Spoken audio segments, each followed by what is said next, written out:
আমার নাম মাশরুফ হোসেন, সহকারী police commissioner, Dhaka metropolitan police. এখানে জাপানের পুলিশ স্টেশনে আমি দেখতে পেলাম পথচারী পারাপারের সময় ক্যামেরা এবং মাইক্রোফোনের মাধ্যমে পুলিশ স্টেশন থেকেই সব কিছু নিয়ন্ত্রণ করা হচ্ছে। এটি একটি চমৎকার কাইজেন বলে আমার কাছে মনে হয়েছে এবং আমি দেশে গিয়ে এটি আমার এলাকায় কাজে লাগানোর চেষ্টা করব। ধন্যবাদ। আমি জাপানে এসে জাপানের কৃষি খামারগুলো ঘুরে ঘুরে দেখলাম। এখানকার কৃষক আধুনিক প্রযুক্তি ব্যবহার করে কৃষিতে যে ব্যাপক উন্নয়ন ঘটিয়েছে, আমি আমার দেশে ফিরে গিয়ে এই আধুনিক প্রযুক্তিগুলোকে আমার কৃষকের মাঝে পৌঁছিয়ে দেব কাইজেনের মাধ্যমে, এবং আমি আশা রাখি একদিন আমার দেশও কৃষিতে জাপানের মতো উন্নয়ন ঘটবে।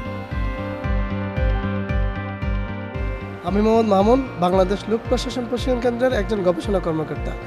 জাপানে এসে একটি দেশ প্রায় প্রাকৃতিক সম্পদবিহীন একটি দেশ যে উন্নতির সর্বোচ্চ পর্যায়ে পৌঁছতে পারে শুধুমাত্র কাইজান অ্যাপ্লাই করে, তা আমি বুঝতে পারলাম। তাই একজন প্রশিক্ষক হিসাবে আমি চাইব আমার প্রশিক্ষণ নেতৃত্বে যেন তাদের সর্বোচ্চ ক্ষেত্রে কাইজান অ্যাপ্লাই করতে পারে।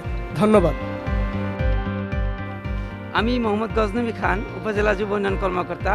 আমি জাপানে এসে যে বিষয়টা লক্ষ্য করলাম, জাপানের অর্থনীতি সহ প্রতিটি ক্ষেত্রে ছেলেমেয়েরা অত্যন্ত সুশৃঙ্খলভাবে তাদের সাফল্য ধরে রাখছেন। আমিও চাবো বাংলাদেশের যুব সমাজ অর্থনীতি সহ সার্বিক ক্ষেত্রে তাদের সাফল্য অব্যাহত রাখুক, এবং আগামীতে আমি এই সাফল্য ধরে রাখার জন্য তাদেরকে প্রশিক্ষণ, মোটিভেশন এবং অন্যান্য সাপোর্ট দেওয়ার জন্য যা যা করণীয় আমি সেটাই করবো ইনশাআল্লাহ। সবাইকে ধন্যবাদ। আমি সেলিনা আক্তার, একজন মহিলা বিষয়ক কর্মকর্তা and I am JICA participant.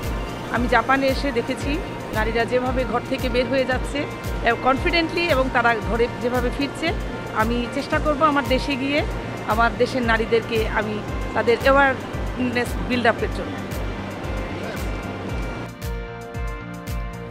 আমি জাপানে এসে দেখতে পারলাম জাপানিরা কতটা পরিশ্রমী, কতটা কাজের প্রতি আন্তরিক, আর কতটা তারা সহানুভূতি।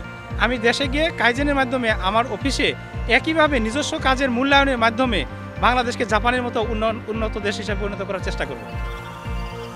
আমার নাম মজিদুর রহমান, আমি জনপ্রশাসন নতুন ডিসিপ্লিন উইংয়ে কাজ করি। এখানে এসে আমি যে শৃঙ্খলা ডিসিপ্লিন দেখলাম সেটা আমার বাস্তব ক্ষেত্রে প্রয়োগের জন্য চেষ্টা করি।